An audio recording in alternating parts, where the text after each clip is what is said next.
शौक को कभी पाला नहीं जाता, कांच के खिलौने को कभी उछाला नहीं जाता। मिल जाती है मंजिल कोशिश करने पर, हर बात को किस्मत पर टाला नहीं जाता। तो साथियों, किस्मत को बदलने के लिए किस्मत के भरोसे न बैठे रहना है, हमें मेहनत करनी है। और सपने हैं वो अपलोड तो तुरंत हो जाते हैं, लेकिन डाउनलोड करने में पूरी ज़िंदगी लग जाती है। जो कुछ भी हम सपने देखते हैं हमारे मस्तिष्क में वो फिट तो हो जाते हैं, लेकिन उसका आउटपुट हम लोगों को वापस प्राप्त करने के लिए कड़ी मशक्क़त करनी पड़ती है। तो साथियों, मशक्क़त करने से, संघर्ष करने से, मेहनत करने से घबराना नहीं है, ज़रूर कभी न कभी सफलता मिलेगी। इन्हीं मोटिवेशनल लाइनों के साथ में आज के लाइव सेशन को शुरू करते हैं। सभी साथियों को गुड इवनिंग, राम राम, खमा घणी, राधे राधे, जय श्री कृष्ण। अब आप लोगों को क्या मैं किस दिल से मैं धन्यवाद देना चाहूँ, आप सभी को तहे दिल से धन्यवाद देता हूँ। आप लोगों को कल मैंने बोला कि 400 सब्सक्राइबर हो जाने चाहिए हमारे इस परिवार के, नागौर क्लासेज के, तो आप लोगों ने कर दिए। अब आप लोगों से बोलता हूं कि आज जो भी साथी अभी लाइव सेशन ज्वाइन किए हैं, सभी लोग क्या करेंगे, इस चैनल को सब्सक्राइब करेंगे। जल्दी जल्दी 500 सब्सक्राइबर हमारे पूरे करवा दो, हमारी कम्युनिटी पोस्ट मिल जाएगी। आपके साथ हमको शेयर करना चाहेंगे तो भी शेयर कर सकेंगे। तो साथियों, आज शुरू करते हैं। आज की क्लास भी कल की तरफ बहुत इंपॉर्टेंट होने वाली, बहुत अच्छे ऐसे क्वेश्चन हम इस क्लास के अंदर डिस्कस करने वाले हैं। आपके एग्जाम के पॉइंट ऑफ व्यू से बहुत अच्छी क्लास होने वाली है। बाकी आप पिछली क्लासों पर आप लोगों ने काफ़ी अच्छा रिस्पॉन्स दिया, काफ़ी अच्छा, हद से ज़्यादा प्यार दिया, सपोर्ट किया, लाइक किया, वीडियो को देखा, इसके लिए आपका शुक्रिया करते हैं। लेकिन अब पूरे तहे दिल से, मनोयोग से आप लाइव क्लास को देखोगे और कमेंट करते रहो। जो भी साथी जुड़ चुके हैं सभी को गुड इवनिंग बोलूँगा, सभी को गुड इवनिंग, राम राम, खमा गणी, सभी को गुड इवनिंग। जो भी कमेंट कर रहे हैं सभी को गुड इवनिंग। चलो शुरू करते हैं, आज बातें नहीं करते हुए इस मेहनत के, इस कहते हैं संघर्ष के रास्ते को आगे बढ़ाते हैं, संघर्ष की इस क्या है मुहिम को आगे चलाते हैं और चलते हैं हम आज के हमारे पहले प्रश्न की तरफ। और अंत में आप लोग बताओगे कि सर हमने 30 में से इतने प्रश्न सही किए हैं। सभी लोग कमेंट करके बताएंगे कि 30 में से आपने कितने परसेंट सही किए। मुझे हाईलाइटर थोड़ा है वो इसका मैचिंग वाला ले लेने दो, ताकि आपको कुछ हाईलाइट करके आसानी से समझा पाए। तो पहला प्रश्न आप लोगों की स्क्रीन पर है और अंत में आप बताओगे कि 30 में से कितने प्रश्न आप लोगों ने सही किए हैं। आज भी कला संस्कृति का तांडव होने वाला है, बहुत अच्छे प्रश्न है। कल की तरह कला संस्कृति के बहुत अच्छे प्रश्न मैंने सेलेक्टेड लिए हैं। तो चलो शुरू करते, ज़्यादा बातें नहीं करते हुए। 2 मिनट हमने ऐसे गुजार दी, इसके लिए मैं सॉरी चाहूँगा, माफ़ी चाहूँगा। संत माओजे की पीठ कहाँ पर स्थित है? यहाँ पर ए है साबला ग्राम, बी है कतरिया सर, फिर है बांदोली, फिर है सलेमाबाद। हाँ साथियों, तो यहाँ पर ए ऑप्शन है, राइट हो जाएगा। संत माओजी की पीठ कहाँ पर स्थित है? साबला गांव, डूंगरपुर में स्थित है। ज़्यादा बातें नहीं करते हुए चलते हैं दूसरे प्रश्न की तरफ। बहुत इंपॉर्टेंट प्रश्न था, संत माओजी की पीठ का आपको याद रखना है। संत दरियाव जी का संबंध है, बहुत इंपॉर्टेंट प्रश्न है। संत दरियाव जी का संबंध है विष्णुई मत से है, नाथ मत से, राजा राम मत से या राम स्नेही मत से? सभी लोग जल्द से जल्द कमेंट करो। सभी को गुड इवनिंग, राम राम। तो जल्दी जल्दी कमेंट करो, संत दरियाव जी का संबंध किस मत से है? तो यहाँ पर डी ऑप्शन सभी के राइट आ रहे हैं। जो संत दरियाव जी है किससे संबंधित है? संत दरियाव जी राम स्नेही संप्रदाय से संबंधित है। किससे संबंधित है साथियों? राम स्नेही संप्रदाय से संत दरियाव जी संबंधित है। चलते हैं तीसरे प्रश्न की तरफ। खोपड़ी तोड़ कहते हैं ना, एग्जाम की खोपड़ी तोड़ सीरीज ये चलने वाली है। बहुत इंपॉर्टेंट हम सवाल इसके अंदर डिस्कस करने वाले हैं, जो पिछले एग्जाम्स में पूछे गए हैं और आगे भी पूछे जा सकते हैं। दादू पंथ की मुख्य पीठ कहाँ पर स्थित है? बहुत इंपॉर्टेंट प्रश्न है। जो दादू पंथ है, दादू दयाल जी का, उनकी मुख्य पीठ कहाँ पर स्थित है? आपको कमेंट करके बताना है। ए है नारायणा, बी है अजमेर, सी है तिलवाड़ा, डी है शाहपुरा। तो एकदम करेक्ट आंसर सभी के आ रहे हैं नारायणा। नारायणा कहाँ स्थित है? जयपुर में स्थित है नारायणा। जहाँ पर दादू पंथ की जो मुख्य पीठ है कहाँ पर है? नारायणा में, जयपुर में। चलते हैं चौथे प्रश्न की तरफ। चौथा प्रश्न आप लोगों की स्क्रीन पर आता है, मैं इसको थोड़ा ठीक कर दूं। हाँ, अजमेर में ख्वाजा मोइनुद्दीन किस सूफी सिलसिले से संबंधित है? अब यहाँ पर आप जब ख्वाजा मोइनुद्दीन चिश्ती पढ़ते हो ना, तो वो चिश्ती उत्तर आपके जवाब के साथ में आ जाता है। जब आप बोलते हो ख्वाजा मोइनुद्दीन चिश्ती, तो यहाँ पर चिश्ती संप्रदाय से, किससे? जो मुस्लिम धर्म में दो से संप्रदाय है, यहाँ पर सिलसिला है कौन सा? चिश्ती सिलसिला, जो अजमेर में उसका मेला बढ़ता है। ख्वाजा मोइनुद्दीन चिश्ती की दरगाह भी है। तो आपको ये याद रखना है, चिश्ती संप्रदाय से संबंधित है, चिश्ती सिलसिले से संबंधित है ख्वाजा मोइनुद्दीन। बढ़ते हैं अब अगले प्रश्न की तरफ, 5वें प्रश्न की तरफ। सलेमाबाद में निम्बार्काचार्य पीठ की स्थापना किसने की थी? सलेमाबाद कहाँ पर स्थित है? जल्दी बताओ। पहले ये बताओ सलेमाबाद कहाँ है? अजमेर में है। ठीक है। सलेमाबाद अजमेर में स्थित है, तो इस सलेमाबाद की स्थापना, सॉरी, निम्बार्काचार्य पीठ है, इसकी स्थापना किसने की थी? सलेमाबाद में है, सलेमाबाद में निम्बार्काचार्य पीठ स्थित है, इसकी स्थापना किसने की थी? आपको पता होना सलेमाबाद का है, अजमेर में है, तो निम्बार्काचार्य पीठ की स्थापना किसने की थी? यहाँ पर परशुराम देव करेक्ट आंसर हो जाएगा, बी ऑप्शन। चलते हैं छठे प्रश्न की तरफ। हाँ, तो आज का छठा प्रश्न आता है साथियों, आपकी स्क्रीन पर आता है कि आदिवासियों द्वारा दिया जाने वाला मृत्यु भोज क्या कहलाता है? सभी को बताना है। आदिवासियों द्वारा दिया जाने वाला मृत्यु भोज क्या कहलाता है? ए है नतारा, बी है लोकाई कांदिया, या सी है पीतल, और डी है फू। तो यहाँ पर लोकाई कांदिया एकदम करेक्ट आंसर हो जाएगा। जो आदिवासी लोग मृत्यु भोज करते हैं उसको उनकी मतलब लोक भाषा में क्या कहते हैं? आदिवासियों का जो मृत्यु भोज क्या कहलाता है आपको बताना है। तो क्या राइट हो जाएगा? लोकाई, लोकाई या कांदिया। क्या याद रखोगे? लोकाई या कांदिया, तो ये याद रखोगे। चलते अगले प्रश्न की तरफ, सातवें प्रश्न की तरफ। गुड, सभी के बहुत अच्छे कमेंट आ रहे हैं, nice, very nice, very nice. ऐसी आपकी तैयारी होनी चाहिए। अरे यार जब तक क्या है छोड़ेंगे नहीं तब तक क्या है तोड़ेंगे नहीं। अरे यार उल्टा बोलता हूँ क्या? जब तक तोड़ेंगे नहीं जब तक छोड़ेंगे नहीं, क्या बात है ना, उल्टा बोलता हूँ। जब तक तोड़ेंगे नहीं जब तक छोड़ेंगे नहीं, या जब तक छोड़ेंगे नहीं जब तक तोड़ेंगे नहीं, पता नहीं, कोई बात नहीं। भाव हमारा होना चाहिए अंदर से, वो क्या कहते हैं ना, मोटिवेशन वाली फीलिंग आनी चाहिए। क्या है? जब तक तोड़ेंगे नहीं तब तक छोड़ेंगे नहीं। भले उल्टा बोला है लेकिन भाव तो हमारा हृदय की भावना तो वही थी ना। ठीक है, अब चलते हैं सातवें प्रश्न की तरफ। सामंतों से ली जाने वाली सैनिक सेवा क्या कहलाती थी? जो सामंत लोग, आपको पता है सामंती व्यवस्था थी हमारे राजस्थान के अंदर, तो सामंती व्यवस्था के अंदर जो सामंतों से सेवा ली जाती थी वो क्या कहलाती थी? चाकरी कहलाती थी, एक तलवार बंदाई कहलाती थी, एक जब्ती कहलाती, एक सैनिक सेवा कहलाती थी। तो बताओ जल्दी से, सामंतों से ली जाने वाली सैनिक सेवा कई कहा जाती थी? वो कहा जाती थी चाकरी कहा जाती थी। क्या? जिसे मतलब सामंत लोग हैं वो राजाओं की चाकरी करते थे, मतलब उनकी सेवा क्या कहलाती थी? चाकरी कहलाती थी। यहाँ पर सब एकदम करेक्ट आंसर, गुड गुड, सभी को गुड इवनिंग, सभी करेक्ट आंसर आ रहे हैं। चलते हैं अगले प्रश्न की तरफ। हाँ, आठवां प्रश्न है, स्त्रियों पुरुषों को दासों के रूप में रखने पर उन्हें क्या कहते थे? बहुत इंपॉर्टेंट प्रश्न है साथियों, मैं कहूँ इसको स्टार लगाओ, बार बार एग्जाम में रिपीट होता प्रश्न है, और नया प्रश्न भी यार, ऐसे प्रश्न आपको आने चाहिए। जब राजस्थान की कला संस्कृति हम डिस्कस करते हैं तो इस प्रश्न को भूल ही नहीं सकते, है ना, इस प्रश्न को भूल नहीं सकते। तो प्राचीन काल के अंदर दासों को, स्त्री पुरुष के अंदर स्त्री पुरुष थे उनको दास रखे जाते थे, उसको फिर क्या बुलाते थे? उनको क्या बुलाते थे? गोला बुलाते थे। क्या बुलाते थे? गोला। तो ये गोला प्रथा थी, कह सकते हैं स्त्री पुरुषों को दासों के रूप में रखना, गोला प्रथा भी कह सकते हैं, उनको गोला कहा जाता था। तो ठीक है, इंपॉर्टेंट प्रश्न था, डिस्कस कर दिया। चलते हैं 9वें प्रश्न की तरफ। बहुत इंपॉर्टेंट प्रश्न है, बहुत इंपॉर्टेंट प्रश्न। देखो आप प्रश्न को ध्यानपूर्वक पढ़ो। राजपूत योद्धाओं द्वारा पराजय की स्थिति में शत्रु पर टूट पड़ना है, स्वयं भी वीर गति को प्राप्त करना, क्या प्रथा कहलाती थी? बहुत एक अच्छी प्रथा थी। यहाँ पर जो हमारे राजपूत वीर सैनिक थे, जब उनको लगता था कि अब यहाँ पर हम जीत नहीं पाएंगे, अब हमारी विजय, जो हार है वो सुनिश्चित है, तब वो क्या करते थे? अब तो क्या, या तो करो या मरो, वो स्थिति हो जाती थी। फिर हमारे राजपूत सैनिक थे, केसरिया बाना पहन के युद्ध भूमि में निकल पड़ते थे, और जो दुश्मन है उसकी ऐसी की तैसी कर देते थे, दुश्मन के छक्के छोड़ा देते थे। तो आपको बताना ही उसे क्या कहते थे, क्या वो प्रथा क्या कहलाती थी? जौहर करना, केसरिया करना, अनुमरण करना, या समरण करना। तो सभी को पता है जब केसरिया करना है ना, केसरिया करना। केसरिया कौन करते थे? जो वीर पुरुष होते थे, युद्ध की स्थिति में जब लग रहा है कि हमारी सेना हार जाएगी। और जो स्त्रियां क्या करती थी? जौहर करती थी, जब लगता था कि हमारी सेना है वो हार रही है, तो स्त्रियां क्या करती थी? जौहर करती थी, और पुरुष करते थे केसरिया। चलते हैं 10वें प्रश्न की तरफ।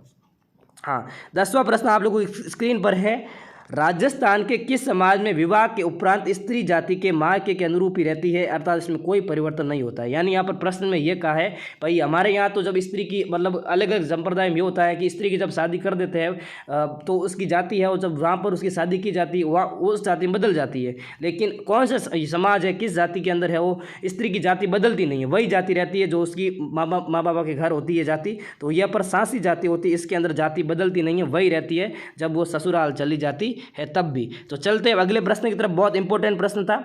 हाँ, 11वां प्रश्न टेक्निकल टीम ने खा गई। क्या है? टेक्निकल टीम 11वां प्रश्न खा गई। देखो टेक्निकल टीम से कहूँगा जल्द से जल्द 11वां प्रश्न आ जाना चाहिए, 2-3 मिनट के अंदर क्या आ जाना चाहिए? 11वां प्रश्न आ जाना चाहिए। टेक्निकल टीम से मेरा अनुरोध रहेगा। तो हम चलते हैं इससे पहले 12वें प्रश्न की तरफ। 11वां प्रश्न आ जाएगा, आगे देखते हैं कब तक आता है। हाँ ठीक है, तो अभी 12वां प्रश्न डिस्कस करते हैं थोड़ा। 12वां प्रश्न क्या हो रहा है? टेढ़ा मेढ़ा जा रहा है, पता नहीं क्यों जा रहा है। ठीक है, अभी सेट कर दिया इसको। हाँ, राज्य की सेना द्वारा किसी गांव के पास पड़ाव डालने पर उसके गांव के लोगों से वसूल की जाने वाली लाग थी।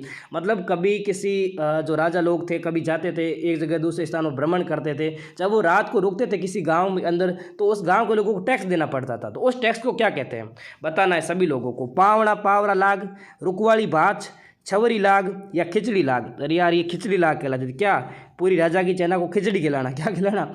राजा जी की सेना को खिचड़ी भर भर के, क्या है, कढ़ाई लिया भर भर के खिचड़ी खिलाना, वो क्या खिलाती थी? खिचड़ी लाग कहलाती थी। तो ये कौन खिलाते थे? जो किसी भी गांव में रुकते थे वो लोग क्या कहते, कर देते थे, सॉरी टैक्स देते थे, लेकिन इसको खिचड़ी लाग कहते थे। मैंने आपको समझाने के लिए खिचड़ी बोला है यहाँ पर। चलो, खिचड़ी लाग हो गया। ये राजा को देते थे जहाँ पर राजा जी रुकते थे, उस गाँव के लोग। तो अब है भीलों द्वारा सिर पर पहने जाने वाली पगड़ी कहलाती है। अब लोग भील जो लोग होते हैं ना, वो सिर पर क्या पहनते? पोतिया पहनते हैं ना। यहाँ पर ये पोटिया लिखा है मैंने, बाकी क्या पहनते? पोतिया पहनते, उसको ऐसे लिखे पोत्या। तो जो पगड़ी पहनते हैं आज भी हमारे यहाँ, मतलब राजस्थानी में कौन ही पोतियो कहते हैं ना, राजस्थानी भाषा में साफे को पोतियो कहते हैं। क्या कहते हैं? पोतिया कहते हैं भाई। ये पोतियो मतलब सर के ऊपर साफा, उसको राजस्थानी में कहते हैं पोतिया। तो आपको याद रखना है, जो भीलों द्वारा सिर पर पगड़ी पहने जाने पगड़ी है वो क्या कहलाती थी? पोतिया कहलाती थी। अब चलते हैं 14वें प्रश्न की तरफ। 14वां प्रश्न है, डाकन प्रथा को सर्वप्रथम गैर कानूनी घोषित किया गया। जल्दी सभी लोग बताओ, बहुत इंपॉर्टेंट प्रश्न है, बहुत इंपॉर्टेंट। डाकन प्रथा को सर्वप्रथम गैर कानूनी घोषित किया गया था। तो आपका आंसर, सभी के करेक्ट आंसर आ रहे, गुड। ऐसे कमेंट करते रहो, कमेंट फास्ट चलने चाहिए। मैंने कोई पाबंदी नहीं लगा रखी है। पहले मैं रखता था कि कोई सब्सक्राइबर है वही कमेंट कर पाता था, अब सभी लोग कमेंट कर पा रहे हो आप लोग, तो सभी को कमेंट करो सभी लोग, और चैनल को सब्सक्राइब कर देना जो लोग नए आ रहे हैं। तो डाकन प्रथा को सर्वप्रथम गैर कानूनी घोषित कब किया गया था? मतलब स्त्रियों को है वो कहे तो उनको मतलब स्त्रियों के साथ में अन्याय वाली प्रथा भी थी, इसे मान सकते हैं। तो इस डाकन प्रथा को सबसे पहले गैर कानूनी कहाँ पर घोषित किया गया था? तो आपको पता ही है, उदयपुर के अंदर घोषित किया गया था। कहाँ पर? उदयपुर के अंदर। मैं आपको आगे और क्यों जानकारी बता देता हूँ। उदयपुर के अंदर उस समय, सॉरी 1853 में, 1853 याद रखना है, उदयपुर में। और उस समय थे राणा स्वरूप सिंह थे। कौन थे? राणा स्वरूप सिंह वहाँ के उदयपुर के शासक थे। और 1853 के अंदर डाकन प्रथा को गैर कानूनी घोषित कर दिया गया। चलते हैं अगले प्रश्न की तरफ। हाँ, शारदा एक्ट का संबंध किससे? बहुत इंपॉर्टेंट प्रश्न है यार। ऐसे प्रश्न कहाँ देखने को मिलते हैं ना, कहाँ देखने को मिलते हैं? तो आप लोग स्टार लगाओ इस प्रश्न को। शारदा एक्ट का संबंध किससे है? शारदा एक्ट, हरविलास शारदा जी, नाम सुना है? हरविलास शारदा, हरविलास शारदा, हरविलास शारदा, इनके प्रयासों से ये एक्ट है वो मतलब यहाँ पर अमल में आया था। बाल विवाह संबंधित, सभी के कमेंट सही आ रहे हैं, मैं सभी के कमेंट रीड कर रहा हूँ, चिंता मत करो। जो बाल विवाह संबंधित है शारदा एक्ट, ये 1929 याद रखना है, 1929 में बाल विवाह पर अंग्रेज सरकार ने एक एक्ट पारित किया था, जिसके शारदा एक्ट भी कहते हैं, बाल विवाह निषेध अधिनियम भी बोल सकते हैं। चलते हैं 16वें प्रश्न की तरफ। ये आ गया, देखो 11 प्रश्न वापस आ गए ना। हमने अभी थोड़ी देर पहले टेक्निकल टीम, तो उसको थोड़ा डांटना पड़ा यार, नहीं है, लेकिन डांटना नहीं चाहिए, लेकिन फिर भी डांट दिया। तो काम करेंगे, सीखेंगे धीरे धीरे टेक्निकल टीम भी। तो राजस्थान में किस वर्ष में समाधि प्रथा को जयपुर में रियासत ने गैर कानूनी घोषित किया था? तो कहे तो यहाँ पर कब है वो, जयपुर रियासत ने जो समाधि प्रथा है ना, समाधि प्रथा, इसको जयपुर रियासत ने कहे तो गैर कानूनी घोषित किया, लेकिन किया कब ये हमको बताना है। कब क्या घोषित किया ये हमको बताना है, तो जल्दी बताएंगे सभी लोग। इस प्रथा को कहे तो समाधि प्रथा को कब है वो सबसे पहले गैर कानूनी घोषित किया गया? ए ऑप्शन राइट यहाँ पर, सॉरी। हाँ, 15वां प्रश्न है। हाँ, जल्दी सभी लोग कमेंट करेंगे, सभी लोग जल्द से जल्द कमेंट करेंगे। आपको कमेंट मैं देख रहा हूँ, क्या होगा इसका उत्तर अभी आपको बताते हैं, अभी आपको उत्तर बताते हैं। हाँ, जल्दी जल्दी सभी लोग कमेंट करेंगे। हाँ, इसका ऑप्शन बी राइट होगा, ठीक है, बी ऑप्शन इसका राइट होगा। 1844 में इस एक्ट को पारित किया गया था। कब पारित किया गया था? 1844 में इस एक्ट को पारित किया गया था। अब चलते हैं अगले प्रश्न की तरफ, वापस 16वें प्रश्न की तरफ। वो प्रश्न तो 11वें की जगह ली इसलिए। अब 16वां प्रश्न है, वधु पक्ष वालों द्वारा बारात की अगवानी करना क्या कहलाता है? बहुत इंपॉर्टेंट प्रश्न है, सभी साथियों को ये प्रश्न तो आना ही चाहिए। अरे ये प्रश्न नहीं आता है तो फिर शादियों में जाते हो आप, शादियों में क्या ध्यान रखते हो? खाने का ही ध्यान रखते हो, है ना, कि आपने तो जीवन जीमियों पेट भरियों पाचा घरे, है ना। तो वो शादी वादी में जाते हो, थोड़ा ध्यान रखना चाहिए आपको, कौन सी प्रथा हो रही है, थोड़ा सा ध्यान लगा देना चाहिए, ज़्यादा तो नहीं लगाना चाहिए हमको। तो हम तो जीमने के लिए जाते हैं ना, वहाँ पर ध्यान प्रथाओं का ध्यान रखने थोड़ी जाएंगे। तो बताओ, वधु पक्ष द्वारा जो बारात की अगवानी करना क्या कहलाता है? जब बारात आती है तो वधु पक्ष के द्वारा बारात की अगवानी की जाती है, तो वो क्या कहलाता है? शामेड़ा कहलाता है। क्या? शामेड़ा। अब कौन होमेड़ा करे? होमेला। मतलब सौमेड़ा करते हैं, फिर जो वधु जो वर पक्ष होता है उसकी तरफ जो भी गहना है, जो भी वस्त्र लाए जाते हैं वो वहाँ पर है। फिर चॉकलेटें बांटी जाती है। हमारे यहाँ तो क्या होता है, चॉकलेटें बांटी जाती है तो हमको याद रहता है कि अब चॉकलेटें मिलेगी। चलते हैं अगले प्रश्न की तरफ, 17वें प्रश्न की तरफ। फिर बाड़मेरी प्रिंट का अन्य नाम क्या है? बहुत इंपॉर्टेंट प्रश्न है। बाड़मेरी प्रिंट का अन्य नाम क्या है? बहुत इंपॉर्टेंट प्रश्न, गजब का प्रश्न। जो बाड़मेरी प्रिंट है उसको अजरक प्रिंट कहते हैं। क्या बोलते हैं? बाड़मेरी प्रिंट को अजरक प्रिंट भी बोलते हैं। बिल्कुल करेक्ट, सभी के करेक्ट आंसर आ रहे हैं। सभी लोग कमेंट करते रहो, लाइव सेशन बहुत अच्छा चल रहा है, सभी लोग जुड़े हुए हो, सभी लोग कमेंट करते रहो और लास्ट में बताओगे कि 30 में से कितने % सही कर रहे हो, है ना? 30 में से कितने % सही करते हो बताओगे। फिर पद्मश्री कृपाल सिंह शेखावत का संबंध है। पद्मश्री कृपाल सिंह शेखावत का संबंध है, जो यहाँ पर पद्मश्री मिला है कृपाल सिंह शेखावत को, इनका संबंध किससे है? मांडना कला से है, उस्ता कला से है, ब्लू पॉटरी से है, कालबेलिया नृत्य से है। तो आपको पता है कि ब्लू पॉटरी से है ना, ब्लू पॉटरी से संबंधित है कृपाल सिंह शेखावत का। बहुत इंपॉर्टेंट प्रश्न है, एग्जाम में पूछा गया प्रश्न है। तो पद्मश्री जो कृपाल सिंह शेखावत, उनका संबंध ब्लू पॉटरी से, और ब्लू पॉटरी कहाँ की है? जयपुर की है। बिल्कुल, बहुत अच्छा प्रश्न। ब्लू पॉटरी कहाँ की प्रसिद्ध है? जयपुर की प्रसिद्ध है। आगे चल, जैसे नील मृद बांड बोलते हैं, हिंदी में क्या बोलते हैं ब्लू पॉटरी को? नील मृद भांड। ब्लू पॉटरी को क्या बोलते हैं? नील मृद भांड कला बोलते हैं। चलते हैं 19वें प्रश्न की तरफ। शिल्पग्राम कहाँ स्थित है? सभी लोग कमेंट करेंगे, बहुत अच्छा प्रश्न। शिल्पग्राम कहाँ पर स्थित है? लाइक करो, सभी लोग लाइक करो, जो भी जुड़े हैं ना एक बार लाइक करो। अरे लाइक करो, जल्दी से जल्दी लाइव सेशन को लाइक करो, कमेंट करते रहो। तो बताओ शिल्पग्राम कहाँ पर स्थित है? ए है सिरोही, बी है उदयपुर, सी है जयपुर, डी है सीकर। तो यहाँ पर शिल्पग्राम कहाँ पर स्थित है? एकदम करेक्ट आंसर, उदयपुर में स्थित है शिल्पग्राम। चलते हैं 20वें प्रश्न की तरफ। राजस्थान में मिट्टी टेराकोटा की मूर्ति बनाने का मुख्य केंद्र कौन सा है? बहुत इंपॉर्टेंट प्रश्न। ये आप देख रहे हो ना, मूर्ति बजरंग बली जी की। जय हो बजरंग बली जी को, आपकी कृपा है बजरंग बली जी, इस बार सभी का बेड़ा क्या लगा देना? पार लगा देना। डंके की चोट पे आपकी क्या है, जो आपके हाथ में गदा है उसकी चोट पे, उसकी चोट करके गदा की एक परीक्षा की ऐसी की तैसी कर देनी और हमें परीक्षा में क्या कर देना? पास कर देना। हम सभी क्या है, आपके नतमस्तक होते हैं। अब बताओ, जो ये मिट्टी की मूर्ति बनी हुई है, ये कौन सी कला है? आपको बताना है। ये टेराकोटा है, लेकिन ये टेराकोटा है कहाँ की प्रसिद्ध? आपको ये बताना है। राजस्थान में कहाँ पर ये मिट्टी की मूर्ति बनाई जाती है? तो यहाँ पर मोलेला गांव, बिल्कुल एकदम करेक्ट आंसर। अब आप कमेंट करो, आपको कमेंट करके बताना है कि मोलेला कहाँ स्थित है। सभी लोग कमेंट करेंगे मोलेला कहाँ स्थित है। चलते हैं 21वें प्रश्न की तरफ। 21वां प्रश्न है, राजस्थान में सोजत मेहंदी के लिए, अरे मेरी सोजत वाली मेहंदी है ना, रांची रांची सोजत वाली मेहंदी। तो अब आपको पता है लोकगीतों में सोजत का बहुत उल्लेख होता है, जब जहाँ मेहंदी की बात आती है तो वहाँ सोजत की बात तो आ ही जाती है। आपको बताना है जो सोजत मेहंदी के लिए, और इसके अलावा किस स्थान की मेहंदी अच्छी किस्म के लिए प्रसिद्ध है? एक सोजत की तो प्रसिद्ध ही है राजस्थान के अंदर, और कौन सा स्थान है जहाँ की मेहंदी प्रसिद्ध है? ये आंसर यहाँ पर राइट होगा। सभी लोग कमेंट सही कर रहे हो। गिलुंड राजसमंद की जो है ना, यहाँ की मेहंदी और सोजत की मेहंदी दोनों प्रसिद्ध है। आज मैं धीमे बोल रहा हूँ क्योंकि पता है मैं क्लास अभी शाम को ही रिकॉर्ड कर रहा हूँ, इस वजह से। हाँ, तो क्या है, गला बैठा हुआ है इस वजह से। बाकी सभी लोग कमेंट करते रहोगे, ठीक है। चलते हैं 22वें प्रश्न की तरफ।